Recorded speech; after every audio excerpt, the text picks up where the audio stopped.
Lindsay, and today we're here to talk about just how cool the arts are, because essentially, yeah, they are the answer to everything. And you know, if we haven't convinced you of this yet by the different chats and the different blogs and vlogs and everything else we've done about how awesome the arts are, I reckon we might on this one. So I was in a session yesterday with a young person, and the adult around that young person was a little bit perplexed because I kept using the word play with this 13-year-old young person. And they're like, "You're just playing?" I was like, "Yeah." And it was magic. Like, it was pure magic, because in that moment they were happy, they were confident, they were talking, they were asking questions, they weren't doubting themselves, they were experimenting, they were giving themselves praise, and they just relaxed. And then they were ready for the next thing they had to do that day, which was quite a challenge, because they had something that felt good about themselves. And it got us thinking about how important the arts are for the mental health of young people. Because we see a lot of people that have got emotional based school avoidance, are struggling with anxiety, can't communicate and express themselves because they are just in quite dark places. And they don't understand what they're going through. You've got to remember, we don't understand these emotions. And as adults, we sometimes struggle to express how we're feeling. But we expect kids to be able to better than we can. Yeah. And you just go, hang on a minute, we haven't learned how to do it yet, so, I'm expecting them to. Yeah. So yeah, it's a bit of a weird one. But through the activities that we do, whether it is, let's reel off all the different projects we've done, let's give people excitement here. Whether it's art, digital art, movie making, script writing, songwriting, creating sounds in GarageBand and doing music production but from scratch, improvisation, storyboarding, choreography, acting, quilling, yes, crocheting, photography, singing, piano. All of these, all of these things, and there's loads more. Dance, we've even done dance. Yeah, no, even dance. Don't we mix that one up? We play, and in the moment of playing through those things that they're interested in, they're able to let their guard down and they're able to talk. And we just talked about this, talk, it's a lot of talking, about how young people find it so difficult to talk. And when they're asked a direct question to talk about something, it is so hard for them. But in the moment when they're playing and they're relaxed, they can talk because there's no question, there's no judgment, there's no expectation on them. It's very much present in the moment. And I think that's the beautiful thing about the arts, that when you get lost in that moment of that creative task, everything else goes, puff, it's gone. All those stresses, all those worries, all the awful things that are causing so much anxiety for a lot of the young people we work with, they're not there and they're not interfering because we're giving them a safe space to express. You can probably hear a little bit of noise right now because that's a young person having a safe place to express, and it's wonderful. So yeah, there's a lot of talking therapies out there, but it just ends up talking about the same problem. There's a lot of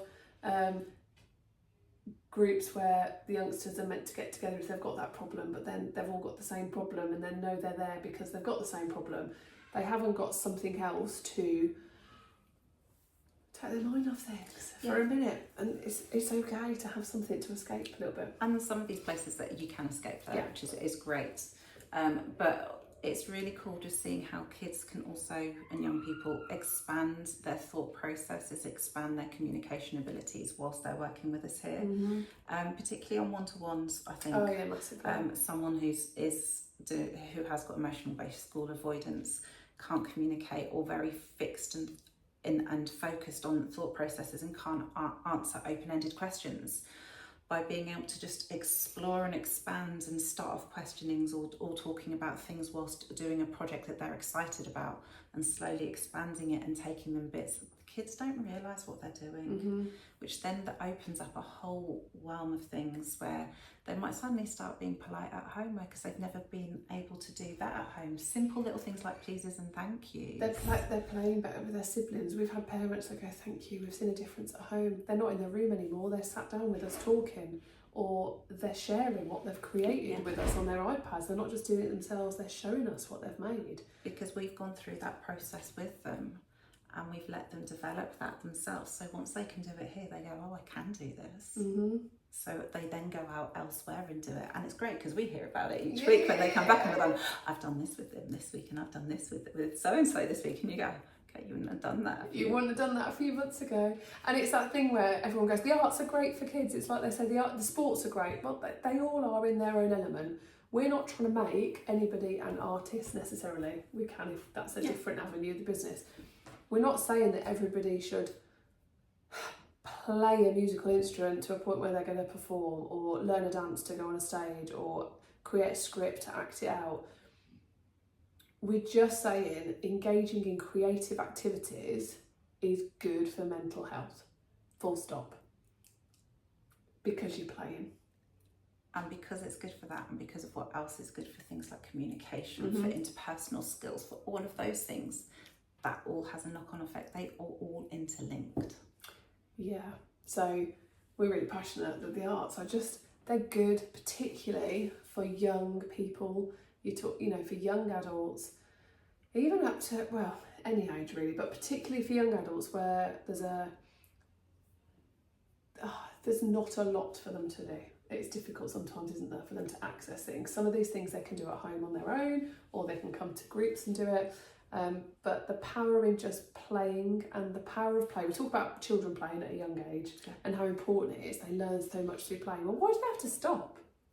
Why does it have to stop? Exactly. Oh, well, you should be grown up now. You're in secondary school. You're 13. Do you not know how to do this? Yeah, they're 13. You're 43 and you still don't know it. Yeah, it's like, I feel great when you've had a day playing. Oh, that's great. Or you suddenly go to you go to a theme park and you're on the rides and you just let go. Or you just go swimming and you just go, just let everything go. Just play and create, and give yourself that space and time to play is so, so important. And then they end up playing with each other, and then the friendships and the communication, the teamwork, the community. Oh, the list is endless. So yeah, that's what we think anyway. So do you think it's annoyed some people or not? I don't know.